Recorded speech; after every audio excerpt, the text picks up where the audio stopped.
Depuis des milliers d'années, dans toutes les cultures et civilisations du monde entier, il existe une tradition ancestrale, notamment celle des arts divinatoires, incluant des personnes qui sont chargées de contacter le monde des esprits. Que ce soit des défunts, des anges, des dieux ou des démons.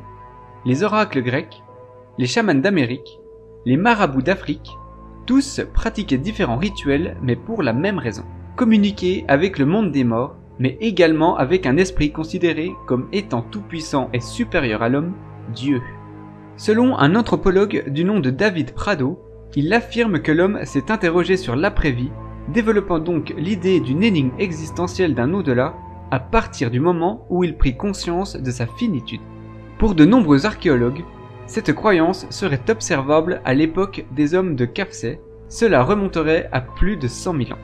Vous l'aurez compris, le questionnement d'une seconde vie après la mort a toujours fait partie intégrante de l'homme.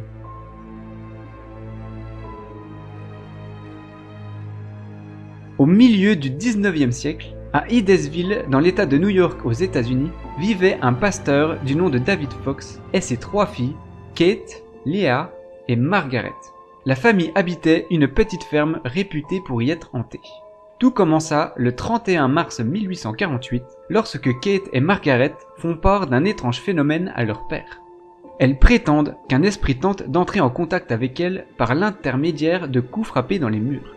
Surpris par cette révélation, celui-ci se laissera toutefois prendre au jeu et questionnera ce fameux esprit. Les adolescentes, comprenant les réponses données par l'entité, expliquent à leur père qu'il s'agit du fantôme d'un certain Charles B. Rosma, que l'on surnomme aussi Mr. Splitfoot, ou comprenez Monsieur Pied Fourchu. Celui-ci aurait été assassiné quelques années plus tôt dans cette même demeure et son cadavre serait enterré dans la cave. Intrigué par ces événements, le pasteur Fox convoque voisins et notables de la ville afin de participer à ce phénomène et tenter d'en comprendre le sens. Par la suite, un comité d'études se constituera autour du fantôme de la famille Fox. Puis, les journaux reprendront l'affaire et publieront de nombreux articles sur la famille et son entité. La rumeur grandira autour de cette étrange histoire et ce phénomène commencera alors à fasciner les foules. Beaucoup de personnes commencent à chercher différentes méthodes pour reproduire la communication des sœurs Fox avec l'au-delà. Dans le même temps, des fouilles seront effectuées dans la cave de la maison et à leur plus grande stupéfaction, ils y découvriront des cheveux mais aussi des ossements humains. Les années passèrent et en 1852, après les événements de Hydesville, l'engouement pour le spiritisme atteint une immense popularité aux États-Unis. À cette même époque, cette pratique était devenue un véritable phénomène de mode et on pouvait alors dénombrer plus de 3 millions d'adeptes dans tout le pays. D'innombrables personnes se sont également proclamées médiums et de nombreuses revues spécialisées dans le domaine du surnaturel apparurent. Par ailleurs, une grande partie de la population bourgeoise s'intéresseront davantage à ce phénomène. Le rituel le plus utilisé permettant de communiquer avec l'au-delà était celui de la table tournante. Selon les rapports publiés, les esprits se serviraient du fluide magnétique des participants pour communiquer avec eux au moyen de coups et de mouvements donnés à un guéridon autour duquel les gens avaient pris place. Lorsque le spiritisme arrive en Europe, peu de gens s'y intéresseront et restera pour beaucoup une simple supercherie. Il se pratiquera surtout dans les milieux aisés. À la fin du 19e siècle, il est alors très à la mode de faire tourner les tables. Les dames de la haute société prendront un malin plaisir à se donner quelques frissons. Il n'existe encore aucune réelle portée philosophique ou spirituelle à cette pratique. Toutefois, de nombreux savants, ainsi que des philosophes et écrivains, se prennent de passion pour le phénomène. Parmi eux, nous pourrons citer le célèbre poète et écrivain Victor Hugo, mais aussi Hippolyte Léon Denisard Riveil, plus connu sous le nom d'Allan Kardec. Celui-ci sera le tout premier pédagogue en Europe à expérimenter et à vouloir apporter la preuve scientifique de la vie après la mort. D'autre part, il jouera un rôle crucial dans le développement, la codification et la popularisation du spiritisme moderne en France. Le 14 novembre 1849 se tint la toute première démonstration publique des sœurs Fox à Rochester, la première séance de ce qu'on appela du spiritualisme, discipline qui connaîtra alors un immense succès jusqu'en Europe sous le nom de spiritisme.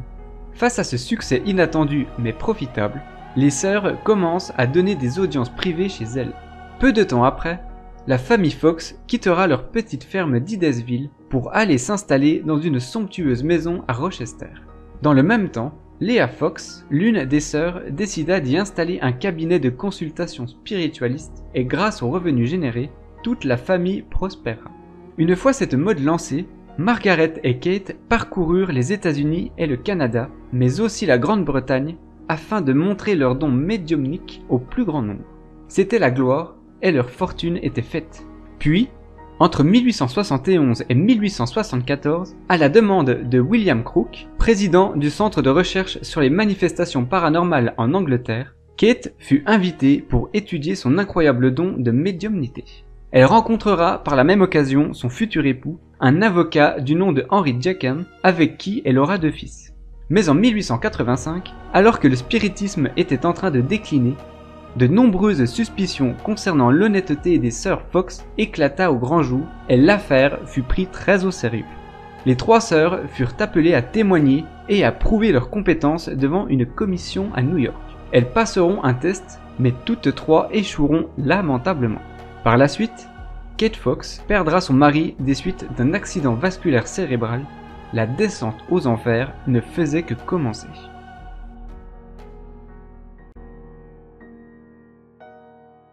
En 1888, Margaret et ses sœurs réserveront la scène au New York Academy of Music afin de dévoiler au public, mais aussi aux journalistes, toute cette supercherie concernant le faux fantôme de Idesville qu'elles ont purement et simplement inventé.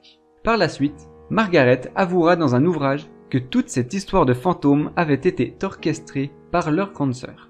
Elle affirmera dans la foulée que le spiritisme n'était qu'un jeu qui avait merveilleusement bien réussi. De plus, leur grande sœur, Leah, les aurait forcés à pratiquer cette discipline.